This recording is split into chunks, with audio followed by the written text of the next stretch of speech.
이사야 60장 17절에서 22절입니다.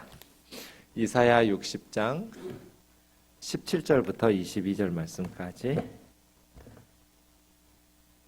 한 절씩 교독하시겠습니다.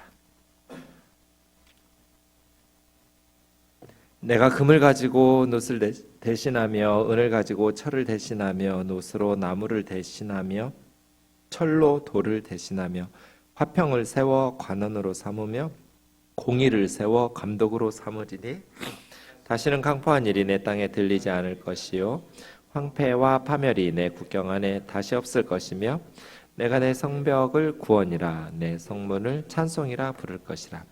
다시는 낮에 해가 내 빛이 되지 아니하며 달도 내게 빛을 비추지 않을 것이요 오직 여호와가 내게 영원한 빛이 되며 내 하나님이 내 영광이 되리니 다시는 내 해가 지지 아니하며 내 달이 물러가지 아니할 것은 여호와가 내 영원한 빛이 되고 내 슬픔의 날이 끝날 것입니다.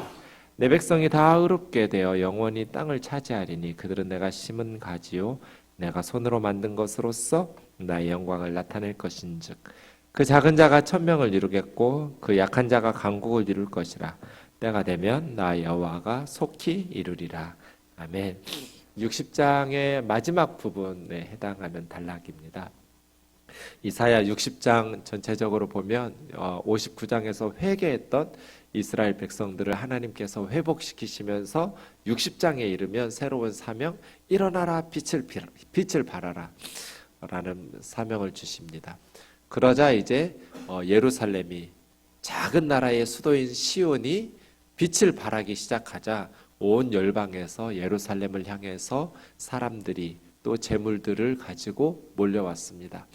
단순히 많이 몰려올 뿐 아니라 와서 예루살렘을 위해서 하나님을 예배하고 경배하고 또 예루살렘이 이루어가는 하나님의 나라를 위해 봉사하고 섬기는 일들이 있었습니다.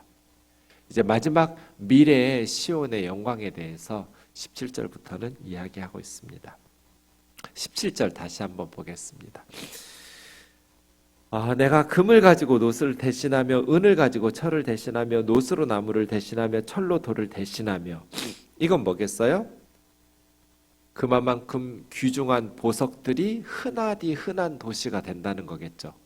경제적 풍요겠죠. 금으로 놋을 대신하고 은으로 철을 대신하고 놋으로 나무, 철로 돌을 대신할 만큼 보석들이 아주 흔한 나라가 될 것이다. 경제적으로 회복될 것이다. 나라가 망해서 바벨론의 포로로 살다가 우리가 왜 망했지? 선지자들의 말씀을 듣고 우리가 하나님 앞에 범죄했구나. 그들의 죄를 스스로 깨닫고 회개했을 때 하나님께서 그들을 회복시키시고 다시 시온으로 돌아오게 하셔서 새롭게 이루어질 예루살렘은 경제적 풍요를 이룰 것이다. 여러분, 가난이라는 것이 제가 목회해 보니까 그냥 경제적인 문제가 아니에요. 아이들이 어느 집안에서 가난하게 자라면 다 그런 건 아니지만 대부분 그냥 단순히 가난해서 힘들고 어려운 것이 아니라 가난으로 인해서 아이들의 마음에 상처받을 일들이 너무 많아요. 학교에 가든지 유치원에 가든지 놀이터에 가든지. 가난하기 때문에 마음의 상처를 받으니까 그 아이들의 삶이, 저는 청년부가 돼서 만나는데 20살이 넘었는데도 불구하고 어렸을 때 받았던 그 마음의 상처가 그 청년들의 삶을 왜곡시키고 열등감에 빠지기도 하고 너무 세상의 물질이나 성공에 집착하게 하기도 하고 성품이나 인격이나 삶에 많은 부정적인 영향을 주더라고요. 가난이라는 것이 단순히 경제적인 문제만이 해당되는 거 아니구나. 그래서 우리가 어떤 가난한 나라에, 특별히 가난한 나라 중에서도 가난한 아이들을 구제할 때 단순히 경제적인 문제만 해결해 주어서 돈을 주거나 어떤 경제적인 문제를 해결해 주는 것이 답이 아니구나. 반드시 복음이 함께 들어가야 되고 그 아이들의 마음의 상처들을 치유하고 회복할 수 있는, 가난하기 때문에 오랫동안 그 공동체 속에서 왕따당하고 무시당하고 멸시당했던, 말하지 않아도 아이 스스로 위축이 되고 마음속에 많은 상처들로 인해서 그들의 삶이 왜곡되는 것들을 회복시키는 것. 그래서 단순히 가난은 경제적인 문제로 끝나지 않는구나. 한 사람의 인생에 굉장히 많은 영향을 미치는 거예요. 이스라엘이 열방의 노예로 끌려갔어요. 가난했어요. 조롱받고 멸시받았어요. 왜 하나님께서 회복된 이스라엘을 금으로 놋을 대신하고 은으로 철을 대신하고 이렇게 보석들로 귀중한 것들로 풍요하게 경제적인 회복을 시켜주신다고 하는가? 경제가 아무것도 아닌 게 아니에요, 여러분. 가난의 문제는 단순히 경제 문제가 아니에요. 한 사람의 삶을 오랫동안 어쩌면 죽을 때까지 영향을 미치기도 해요. 제가 미용실에 이발하러 갔더니 그 아저씨가 그러더라고요. 그 동네에 어떤 아저씨가 강남에 땅이 엄청 많대요. 양재역 쪽에. 그래서 몇 천억대 부자예요. 그냥 100억대 넘는 빌딩이 겁나 많아가지고요. 근데 맨날 김밥집에 가면 단순 김밥 1,000원짜리 제일 싼 거 있잖아요. 그거 드신대요. 돈이 1,000억도 더 있는데 쓸 줄을 몰라요. 베풀 줄을 몰라요. 돈 하면서 그렇게 벌벌 떨면서 살아요. 그러니까 어렸을 때 가난하다라는 거, 성장기 과정 속에 단순히 그것은 경제 문제로 끝나지 않고 사회적인 문제, 관계의 문제, 삶의 상처, 마음의 상처들이 많은 왜곡과 뒤틀린 삶으로 인도하기가 쉽다. 경제적인 문제를 너무나 우습게 보지 마라. 그렇게 간단한 문제가 아니니까. 그런데 상반절에 있는 경제적인 풍요로 끝나면 아무 의미가 없어요. 물질적인 부요함이 반드시 두 가지 요소가 필요해요. 하나는 화평, 하나는 공의.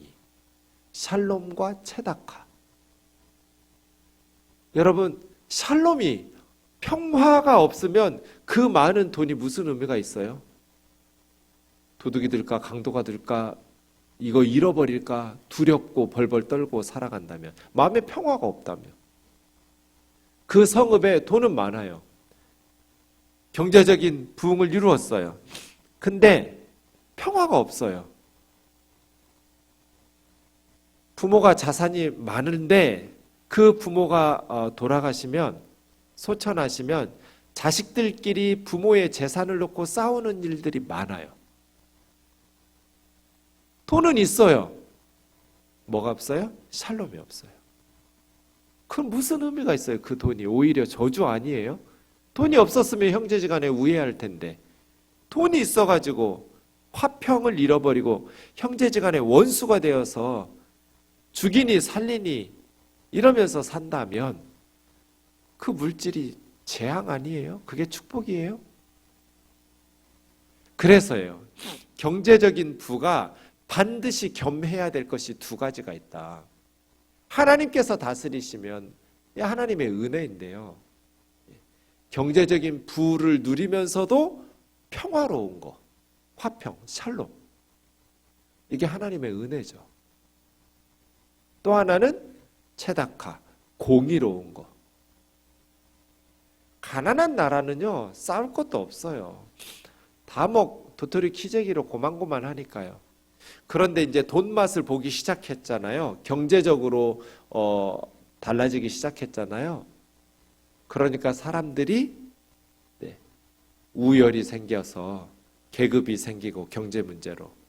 그래서 물질은 풍요로워졌는데 공의가 사라져 버리잖아요. 지금 우리가 보고 있잖아요. 장관 후보자께서, 전 다른 문제는 다 용서할 수 있어요. 미성년자 자녀가 논문에 제일 저자된 거, 그건 용서가 안 돼요. 그런데 제가 몇 달 전에 설교한 적이 있어요. 이 부분에 대해서. 청문회 장관 후보자의 자녀 문제가 들춰지기 전에 우리나라 대학 교수들이 교육부에서 조사해 보니까 작년 한 해 동안 2017년 거를 조사했어요. 그 중에 64%가 국비 예산 지원을 받은 연구들이었어요.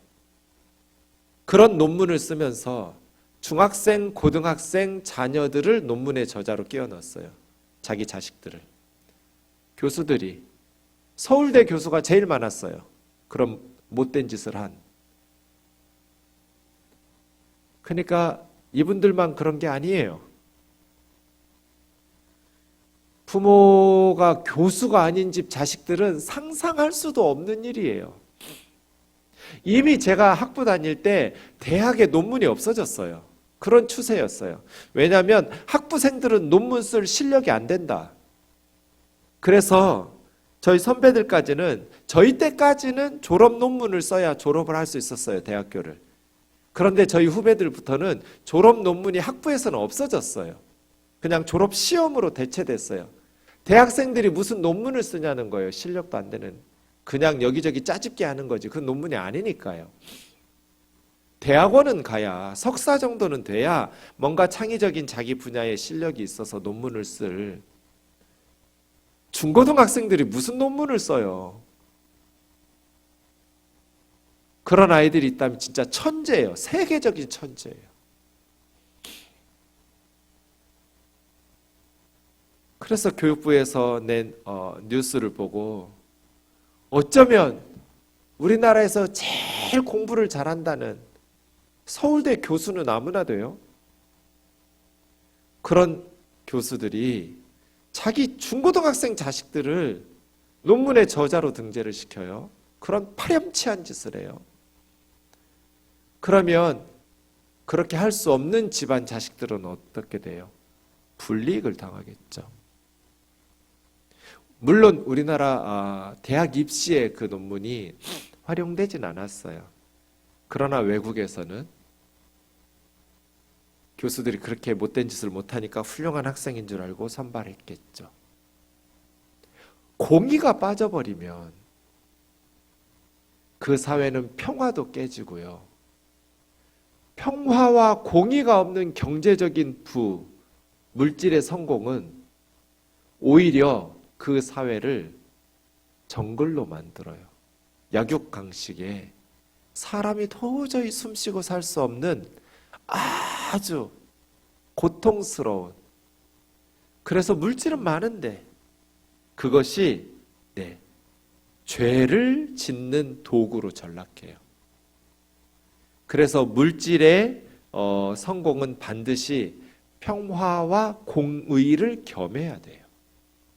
그래야 그 물질의 성공이 축복이에요. 어찌 보면 화평과 공의, 이것이 더 중요하겠죠.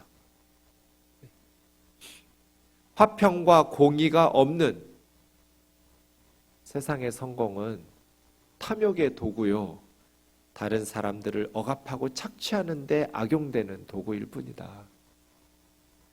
새롭게 회복되는 이스라엘, 이제 궁극적으로는 예수 그리스도 안에서 이루어야 되고 우리 신약의 교회들이 추구해야 될 완성은 주님의 재림으로 이루어지는 하나님의 나라 천국에서 완성되겠죠. 천국에는 굶주림이 없어요. 가난이 없어요. 풍요로운 나라예요. 그런데 그 천국에게는 풍요로움 때문에 불의함도 없고 불공정한 것도 없고 싸우고 다투는 것도 없어요. 주님의 재림의 날에 완성될 그 풍요로움은 화평과 공의가 다스리는 나라예요. 그러나 지금 이 세상에서도 신약의 교회는 예수 그리스도의 제자들을 통해서 장차 완성될 하나님의 나라를 미리 비록 불완전하고 부분적이지만 맛볼 수 있어야 돼요. 우리가 하나님의 통치를 받는 하나님의 백성이니까요. 예수 그리스도 안에서, 복음 안에서 하나님의 통치를 받는 하나님의 백성들을 통해서 천국을 미리 맛볼 수 있는 삶을 살아야 돼요. 그것은 우리가 실력을 길러서 하나님께서 주신 지혜와 창의력으로 열심히 살아서 경제적인 회복들을 이루어야 돼요. 그리고 단순히 그 경제적인 회복이 물질의 성공에서 끝나지 않도록 화평과 공의로 다스리는 사회, 화평이 관원이 되고 공의가 감독이 되는 나라, 그런 사회로 만들어 가야 돼요. 우리 생동교회가 그렇게 경제적으로 부유해서 많은 하나님의 일들을 감당할 때 이곳에 평화와 공의가 다스려지고 통치되어지는 천국을 맛보는 교회가 되기를 원합니다. 그러한 은혜의 역사가 있기를. 오늘 예배 전에도 당장에 우리 선교사님 중에 한 분이 중국에서 선교하다가 다른 나라로 옮겼는데 선교지 사정 때문에 부엌도 없는 단칸방에서 사니까 너무 힘든 거예요. 그래서 목사님, 우리가 부엌 있는 집으로 좀 갔으면 좋겠다고. 그래서 후원이 가능하냐고 선교국원들하고 의논하고 운영위원회에서 응원하고 바로 의논한 지 10분 만에 송금해 주었어요. 선교하는데 돈이 없이 어떻게 선교해요? 구제하는데 돈이 없이 어떻게 구제하고 남을 돕고 아이들을 가르치는데 돈이 없이 어떻게 가르쳐요? 물질이 너무 중요해요. 물질이 너무너무 소중해요. 그래서 하나님께서 다스리는 그 나라는 궁핍이 없는 나라예요. 천국의 잔치, 기쁨과 풍요로움이 있는 그게 하나님의 통치예요. 그런데 그 안에 반드시 평화와 공의가 다스려져야 돼요. 그러면 18절이 되겠죠. 다시는 강포한 일이 너희 땅에서 들리지 않을 것이고 황폐와 파멸이 너희 국경 안에는 다시 없을 것이며.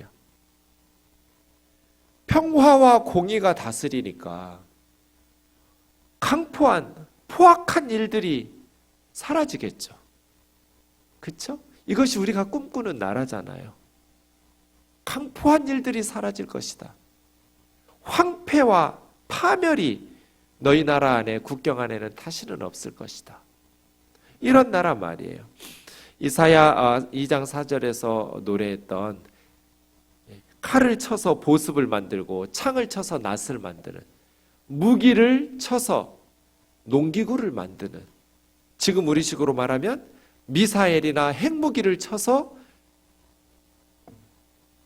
구제에 사용하고 복지 예산에 사용하는, 대학생들 대학까지 무상교육 시켜주고, 미사일 만드는 거 남이나 북이나 그 국방 예산 조금만 줄여도 북한에 한 사람도 안 굶어 죽을 수 있고요.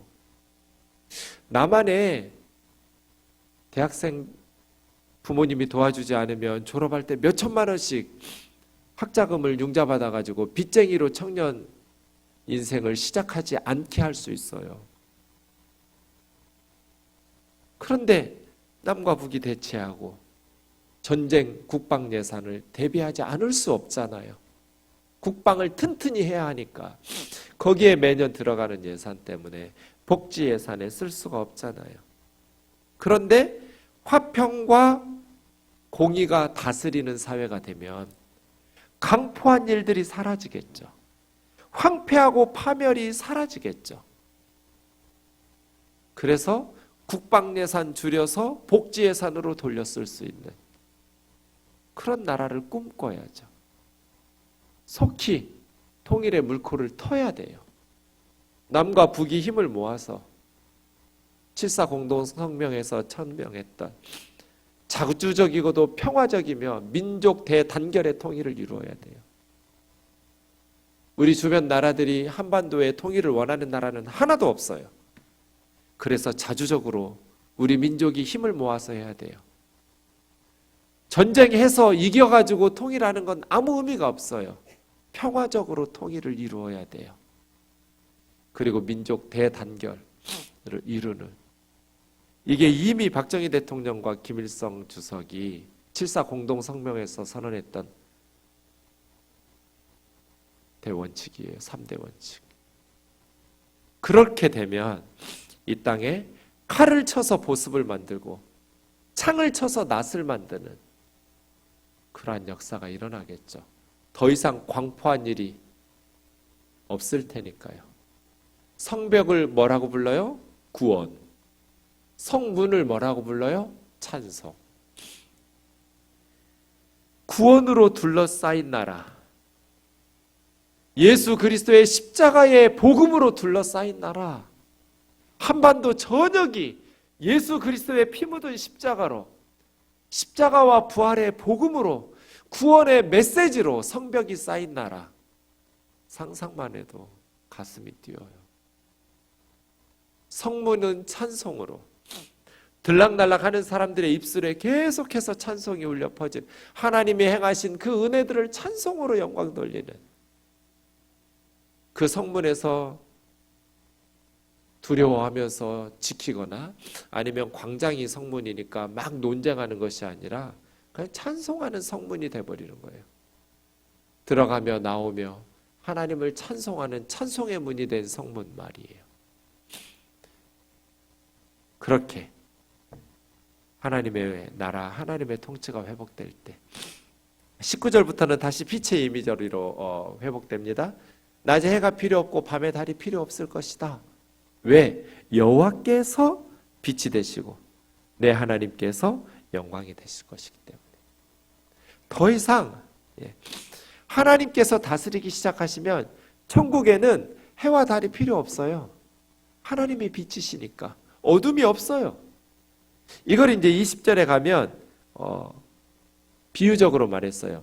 해와 달이 19절에서 없어진다고 말했는데 20절에는 영원히 사라지지 않는다고.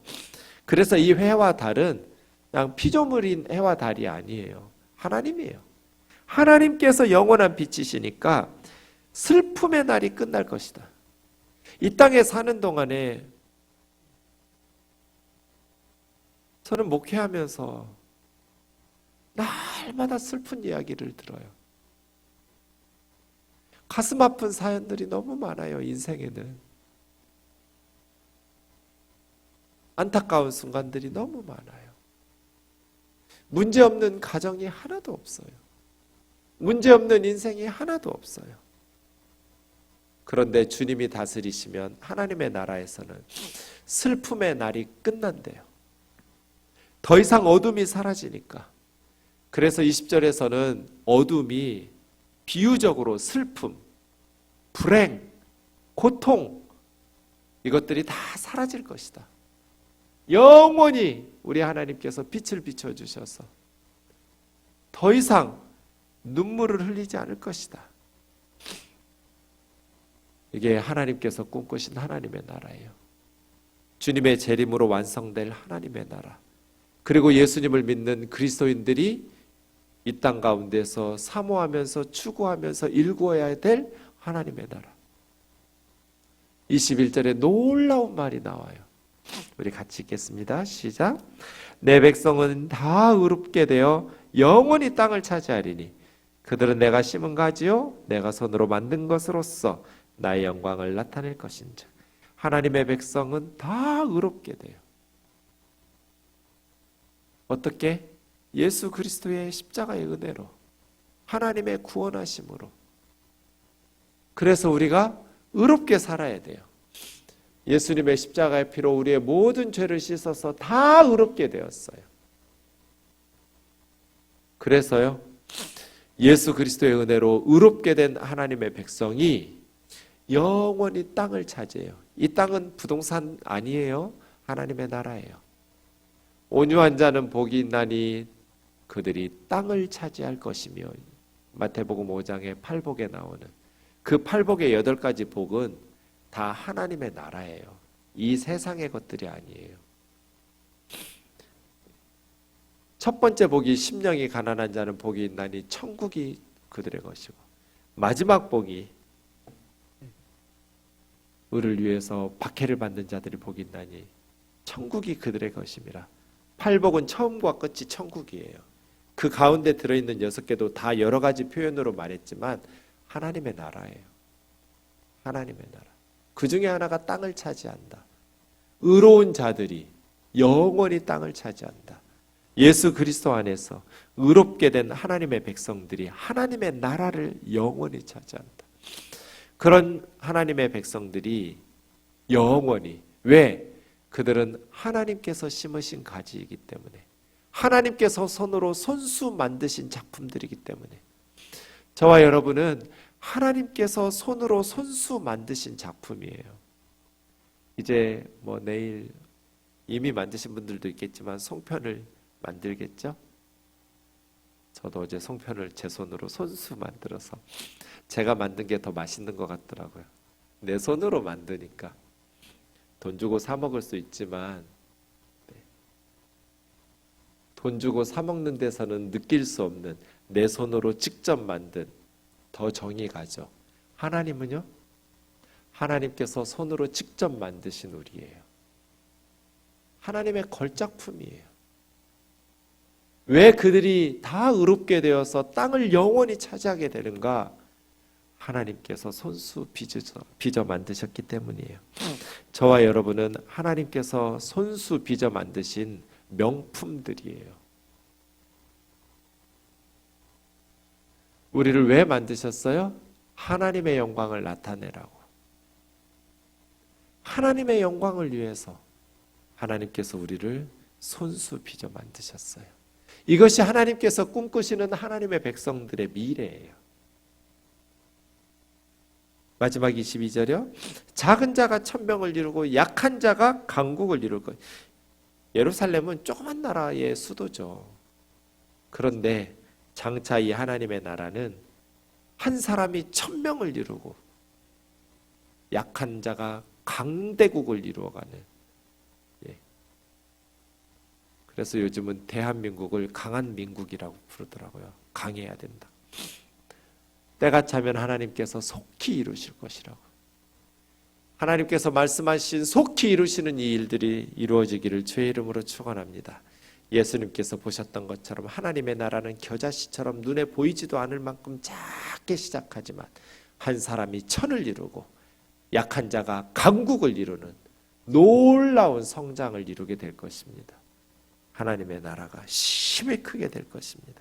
하나님께서 꿈꾸셨던 이러한 나라, 장차 재림으로 완성될 하나님의 나라, 그러나 예수 그리스도 안에서 이미 시작된 하나님의 나라, 이미 우리를 통해서 시작될 그 하나님의 나라를 우리가 꿈꾸면서 게으르게 살지 말고, 때로 넘어지고 자빠지기도 하지만 다시 오뚜기처럼 일어나서 포기하지 말고 주님께서 우리의 삶을 통해서 이루실 것들을 바라보면서 이 땅에 가난으로 인해서 상처받고 마음의 상처로 삶의 왜곡과 그런 많은 고통을 당하면서 살고 있는 사람들에게 예수 그리스도의 복음으로 우리가 평화와 공의로 다스리면서 하나님께서 꿈꾸셨던 아름다운 하나님의 나라들을 일구어가면서 천국을 미리 맛보게 하는 저와 여러분의 삶이 되기를 주의 이름으로 축원합니다.